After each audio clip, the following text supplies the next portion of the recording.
Hey guys, welcome to my first video on Cobra things, and I'm starting off fresh. I used to be known as Cobra Jungle, but I want to make Cobra Kai and Stranger Things videos. I'm also here with Young Cobra today. He's Yo, he's an up and coming YouTuber that will be making Cobra Kai, Stranger Things, and anime videos. Let me just show you him real quick before we get it. So he's making anime, Stranger Things, and Cobra Kai videos. So you want to check oh, him out? I'll leave a link in the description to his channel. But off of that, let's get started with our top 5 ranking of the best fighters in Cobra Kai and Karate Kid franchise. So starting off as number 5, Miguel. Miguel was placed in number 5 spot because he was a really good fighter in seasons 1 and 2. He beat Kyler in the cafeteria, and ever since then, he never lost a fight, whether it was the All Valley tournament or a street fight. But eventually, at the end of season 2, he was paralyzed after getting kicked off a balcony, and then he pretty much missed a whole season of training because he was still trying to walk again, which means characters like Robbie and Hulk passed him in training and strength because he couldn't train for a whole season. That his back, and after that, his back and legs weren't perfect at all. So he wasn't as good of a fighter in the All Valley tournament, which led him to pulling a muscle in his back and forfeiting. But I still think Miguel would have lost to Hulk because Hulk had nonstop training, just like the other 4 characters on this list. Not to mention, Miguel doesn't have as much self confidence as everyone else on this list, which places him in number 5 spot. But now moving on to number 4, we got Mike Barnes. yeah, Mike Barnes is ranked at number 4 because he's a fully offensive fighter. Let me tell you why he's at number 4. Mike Barnes, if you didn't know, lost to just pure defense. A focused pure defense of Daniel. With just Kata, beat him. You just need to be focused against him. He's a full offensive fighter. He doesn't have multiple styles. In the tournament setting, I feel like he would probably beat like he would probably beat like Robbie and Hawk and all them, but like in a street fight, hell no. You just got to be focused against him, honestly, and probably in a tournament. Like he's very overrated. He's a very strong character, but then again, he really only has like one really like style, and that's offense. If you didn't realize, because he wasn't using any defense like at all, and he just lost to a very like he just lost basically, and he's not even really a street fighter. He's just a karate fighter in the tournament setting. Like, so that's why he's at 4. Yeah, and then so that's why Mike Barnes at 4. So moving on to number 3, we got Robbie Keane. Reason why Robbie's such a great fighter is because he has a lot of self confidence, a great offensive defense fighter, both in a street setting and a tournament. Whatever you tell Robbie, he'll do without hesitation. He has been training since season 1 and for like a whole season, learned Miyagi-Do defense and then used that to fight off Sean in jail. But he used Cobra Kai to beat Sean.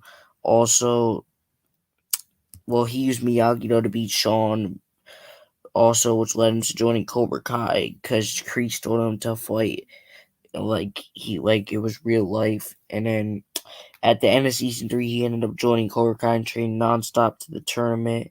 And he used his offensive defense to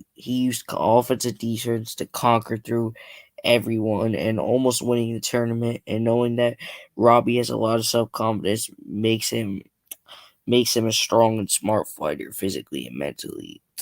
The the reasons I put these are the reasons I put Robbie in number 3 spot. Not being able to beat number 1 and 2 due to being distracted easily and stuff like that. But yeah, so on to number 2. All right, we got Hawk at number 2. The reasons why I don't even think I need to explain, but I probably will because there's a bunch of brain deads. But Hawk obviously bested Robbie at the tournament. And I know you guys are going to say, well, if it was in a street setting fighting, Robbie would win. That's probably not the case, knowing that Hawk is mainly a street fighter. And if you didn't know, Hawk probably is the best street fighter out of every kid. Let's just get that out of the way. He beat the fuck out of Brooks. Beat the fuck out of him. Like, he's had many street fights. He's had a street fight with Miguel, the Miyagi-Dos at the arcade, school fight, Dimitri, a bunch of other Miyagi-Do kids, the house fight.